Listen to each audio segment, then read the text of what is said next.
Welcome back, ladies and gentlemen, and welcome back to my very special guest, Ron Aigner. And speaking of being a businessman, when do you get any downtime, Ron? Because it seems like you're running a restaurant, you're running around, and in your spare time, you're trying to save people's kids. When do you get do you get any downtime? Do you get any you time?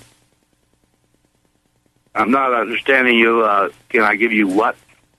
Do you get any time to yourself to actually, this takes up more time. Hello? It kind of takes over even my own survival. Can I tell you that? I've got a lot of projects I can do that I could produce a better income if I could only take time to do them. And with my back injury, I ain't looking towards doing them anytime soon anyway. But I have to spend my time getting this done. This is my belief that unless this is done, I haven't accomplished what I need to be doing. Okay, the prioritizing, I think, is correct. Excuse me if I sound like I've gone off to where I'm become, what would you say, obsessed. Well, I guess my knowledge of this makes me want to be obsessed because I simply have knowledge here that when it gets out, it's going to shake up a few people, and I think the people need to be shaken up. So I'm hoping that people will understand this. Just go to Mark Taylor's website, and you'll see that he's not the only child that's involved. We're fortunate enough to have taken on some strong support in the name of, if you know Brandon Robb, who was a Marine recently who was abducted. And they tried to medicate him, but his mother, Kathleen Thomas, stood up for him. So in trying to abduct a fellow Marine, we have a lot of good Marines that didn't think that was appropriate. And in that, we have the support of P. Santilli. So I simply would like to kind of like plug P. Santilli for having stepped up for Mark Taylor. He sees the tragedy that's taking place. You don't have to guess that it's taking place. Just simply see what they've done to Mark, and you'll understand that he is not only Donna's son, but he's an American son. And he was doing the right thing when they did this to him. And we can't let that happen to anyone. And in this case, it apparently exposes that they've been doing this thousands of times over to other people. And it's not the way our country should be run, with them simply just grabbing people and throwing them into mental institutions and drugging them. So it opens up an entirely different battle line, I guess, to where, they're not just fighting it with guns, but they're fighting this with medications. And obviously, I think these medications that they're prescribing are, in fact, causing some of these mass shootings that we're witnessing. As we were talking about earlier, it takes away their ability to have compassion. So I guess it becomes a drug war. Who knows? Yeah. Well, I think they declared the drug war on the wrong side. They should have declared it on the pharmaceutical companies. They should have declared the drug war on the FDA. But instead...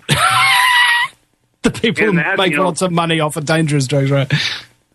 Just on that simple fact that Mark spoke in front of the FDA against the drugs, he should qualify for some kind of a federal protection. You know what I'm saying? I just don't understand protection. Why they threw him out with yesterday's trash, because he was trying to expose these dangerous drugs. You'll see what I'm talking about when you go to the Release Mark Taylor Facebook. And then, obviously, when we learned about the shooter having been raped, good gosh, I mean, that's some bad information. People don't like you when they're military or where they're wearing police uniforms, or they swear their allegiance to the corruptness of the government. If they simply realize that they owe us, the taxpayer, the respect to the Constitution, then we would have our questions answered. But for some reason, we can't get our government to give us those First Amendment rights that, obviously I'm talking freely now, but what I'm saying is we've been held off from the media stream totally. with this information, and I don't think they should have that kind of power. It just goes to show you what the mainstream media is all about, because we've actually got several different tapes of some of the mainstream popular media talking about what we've discussed tonight, and they've never done anything with it. You understand? They go so far, and then somebody shuts them up, or somebody loses a job or something, and then it never goes any further. Hello? So, yeah, you know Jonathan Elenoff, I believe. He's one of them. Julia Hayden, who's in that one documentary, we have her questioning the story. When the Pat Sullivan case came out, people were so shocked that that could actually happen, that cops could have sex with children. It takes a while for people to catch up with this, you know. Yeah, because they love the cops. We gave another shot at it to protect expose them. The Columbine tragedy. Yes. Well, we got a caller on the line here. I want to take him before we run out of time. 314 area code. Caller, you're on the air. Hello? Hey, Hello, yeah, I was wondering... hello? Yeah. Yeah, go ahead. I was wanting to comment on what you were saying about the mainstream media. And they are absolutely all about keeping people, you know, absolutely distracted with things that really don't matter, like gay marriage and things like that, you know? Just keep the mind distracted. The three main things that go on in this country is working, being entertained, and consuming. That's the three main functions. And no matter where you go, people are obsessed with that. And people say just stay distracted with that. Yeah, I completely agree. The distraction, essentially, I feel, is the main purpose of the mainstream media. Not to bring the important issues to your attention, but to distract you from them with unimportant things. Exactly.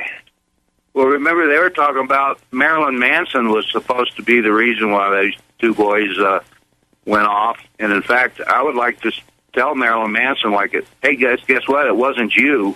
It was a couple pedophile cops, you know. Isn't that kind of interesting that he should know that?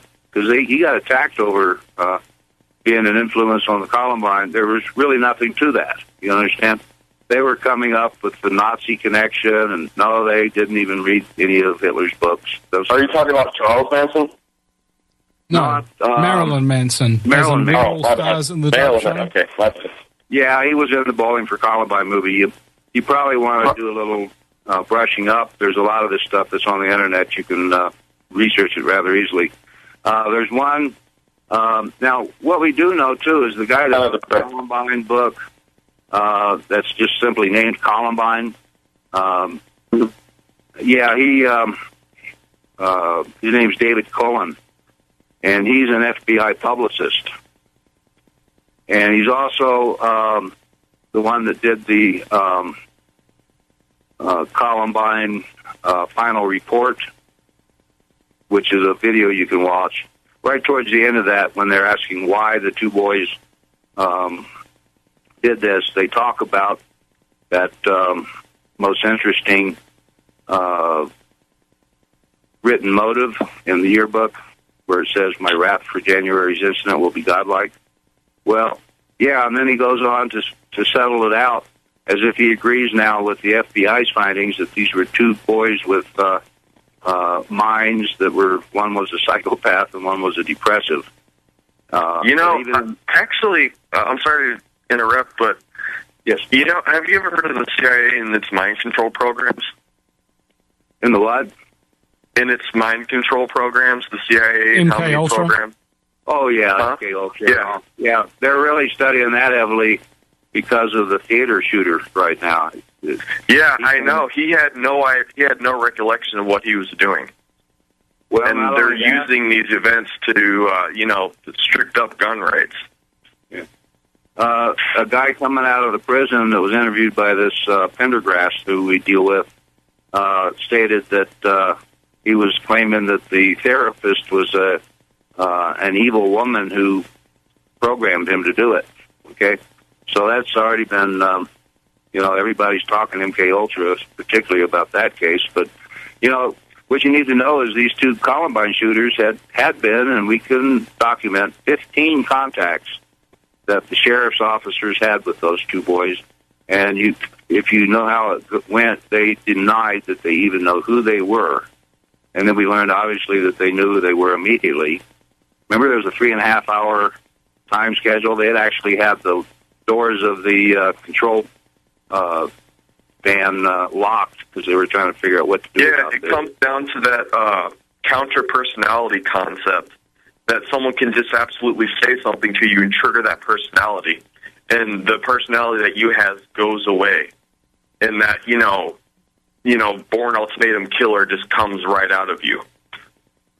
And you're trained and you know what to do, and then, a few hours later, you're back to yourself, and you're like, what the hell happened? Well, that sounds like what I don't. Were the Columbine boys, like, were their parents in the CIA and they were actually in mind control programs, or is that just a theory? Well, it depends on who you want to hear. I have heard, and there is a connection to the military because Harris's father came out of Plattsville, and he was also working for a military contractor, Jefferson, which means he might have been working CIA or something and got his check through another military contractor. Strangely, the both parents have been very silent. And in this article I mentioned earlier, they were asking, we're hanging on every little piece of information we can get from the shooters' mothers. Well, I forgot to mention that we have over 16,636 pages that we got from Attorney John DeCamp's office because they raided his office for him and they didn't get it all. And out of those pages, we've found a number of pages that were under seal, including some of the depositions of the shooters' parents. So here, the media here. I'm sorry, Ron. The show's over. Thank you very much. ColumbineFamilyRequest.org.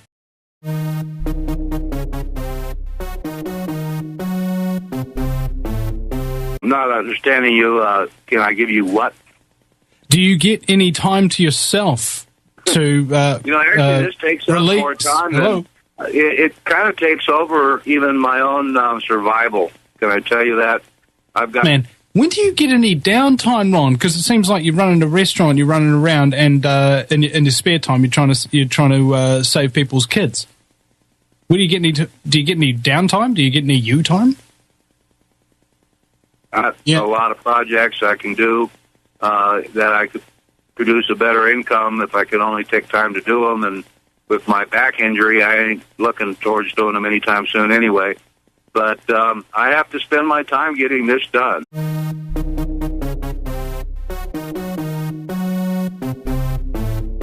Welcome back, ladies and gentlemen, and welcome back to my very special guest, Ron Aigner. And speaking of being a businessman, this is my belief that unless this is done, I haven't accomplished what I need to be doing. Okay, the prioritizing, I think, is correct. Excuse me.